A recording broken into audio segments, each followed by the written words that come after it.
I have no stomach for the term daddy issues because that implies he has enough power in my life to give me issues. But when my stomach grumbles past midnight and not out of hunger, I know it's thirst because I've become all too familiar with the sound of thirst, with an empty wanting. The sound of wanting is a hollow door slam that echoes in the distance from me to where you've shut yourself in, where the click of the key in the locked position reverbs like a pebble finally finding ground at the bottom of the deepest dried up well. And don't you know I'm suffering drought? I live in the desert and I am thirsty.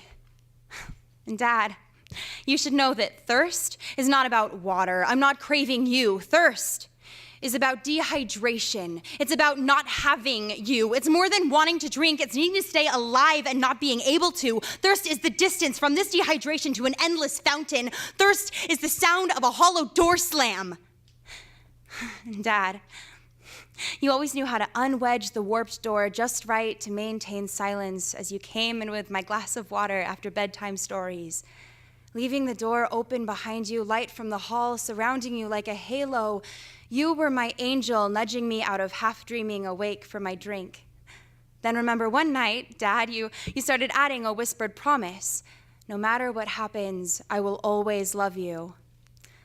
That first time, like a chorus of amens, I believed in you. Every night, so quietly bringing water, then more frequently adding, no matter what happens, I will always love you. Dad, I believed you the first time. No matter what happens, what do you think is going to happen, I will always love you. Was that ever in question? No matter what happens, what is happening, will you listen? I will always be here. I will love you. Love me when? I will always. And you always shut the door so quietly on your way out. I didn't realize, Father, you had been slowly leaving every night, getting a little further away from home each time, a little closer to her.